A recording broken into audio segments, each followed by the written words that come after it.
कहानी सागर में आप सभी का स्वागत है। आज हम सुनेंगे सिंहासन बत्तीसी की छठी पुतली रवि भामा ने जो कहानी सुनाई वो। वह कहानी कुछ इस प्रकार है। एक दिन विक्रमादित्य नदी के तट पर बने हुए अपने महल से प्राकृतिक सौंदर्य को निहार रहे थे। बरसात का महीना था, इसलिए नदी उफन रही थी और अत्यंत तेजी से बह रही थी। इतने में उनकी नज़र एक पुरुष, एक स्त्री और एक बच्चे पर पड़ी। उनके वस्त्र तार तार थे और चेहरे पीले पड़े हुए थे। राजा देखते ही समझ गए कि यह बहुत ही निर्धन है। सहसा वे तीनों उस नदी में छलांग लगा गए। अगले ही पल प्राणों की रक्षा के लिए चिल्लाने लगे।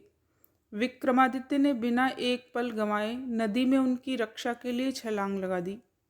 अकेले तीनों को बचाना संभव नहीं था, इसलिए उन्होंने दोनों बेतालों का स्मरण किया। दोनों बेतालों ने स्त्री और बच्चे को तथा विक्रमादित्य ने उस पुरुष को डूबने से बचा लिया। नदी के तट पर पहुंचकर उन्होंने जानना चाहा कि वे आत्महत्या क्यों कर रहे थे। पुरुष ने बताया कि वह उन्हीं के राज्य का एक अत्यंत निर्धन ब्राह्मण है, जो अपनी दरिद्रता से तंग आकर जान देना चाहता है। वह अपनी बीवी तथा बच्चे को भूख से मरता हुआ नहीं देख सकता और आत्महत्या के सिवा अपनी समस्या का कोई अंत नज़र नहीं आता है।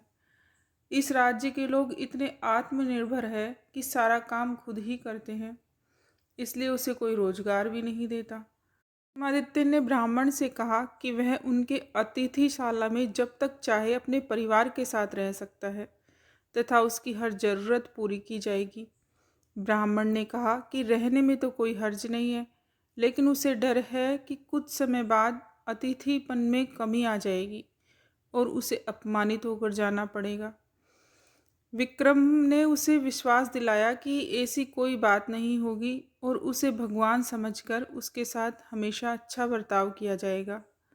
विक्रमादित्य के इस तरह विश्वास दिलाने पर ब्राह्मण परिवार अतिथिशाला में आकर रहने लगा। उसकी देखरेख के लिए नौकर चाकर नियुक्त कर दिए गए। वे मौज से रहते, अपनी मर्जी से खाते पीते और आरामदेह पलंग पर सोते। किसी चीज़ की उन्हें कमी नहीं थी, लेकिन वे सफाई पर बिल्कुल ध्यान नहीं देते। जो कपड़े पहनते थे उन्हें कई दिनों तक नहीं बदलते। जहाँ सोते वहीं थूकते और मल मूत्र भी त्याग कर देते।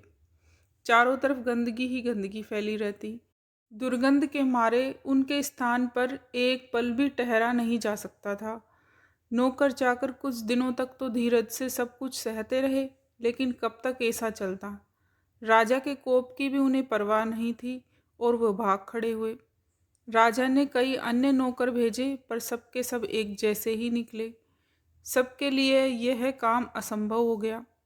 तब विक्रमादित्य ने खुद ही उनकी सेवा का बीड़ा उठाया।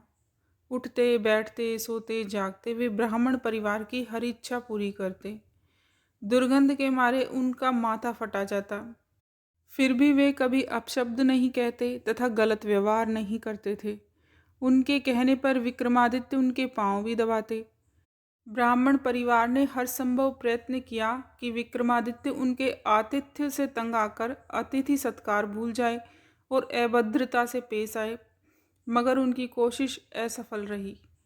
बड़े सब्र से विक्रम उनकी सेवा में लगे रहे, कभी उन्हें शिकायत का मौका नहीं दिया। एक दिन ब्राह्मण ने जैसे उनकी परीक्षा लेने की ठानी ली। उसने राजा को कहा कि वे उसके शरीर पर लगी विष्ठा साफ करें तथा उसे अच्छी तरह नहला धोलाकर साफ वस्त्र पहनाएं। विक्रमादित्य तुरंत उसकी आज्ञा मानकर अपने हाथों से विष्ठा साफ करने को बढ़े। अचानक चमत्कार हुआ। ब्राह्मण के सारे गंदे वस्त्र गायब हो गए। उसके शरीर पर देवताओं द्वारा पहने जाने वाले वस्त्र आ गए। उसका मुखमंडल तेज से प्रदीप्त हो गया। सारे शरीर से सुगंध निकलने लगी। विक्रमादित्य आश्चर्यचकित रह गए।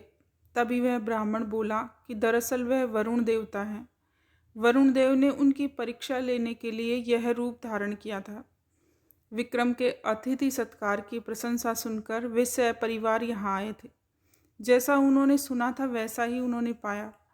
इसलिए विक्रम को उन्होंने वरदान दिया कि उसके राज्य में कभी भी अनावृष्टि नहीं होगी तथा वहाँ की जमीन से 3-3 फसलें निकलेगी। विक्रमादित्य को वरदान देकर वे सपरिवार अंतर्ध्यान हो गए। आपको यह कहानी अच्छी लगी तो हमारे वीडियो को लाइक करें, कमेंट करें और सब्सक्राइब करना ना भूलें। धन्यवाद।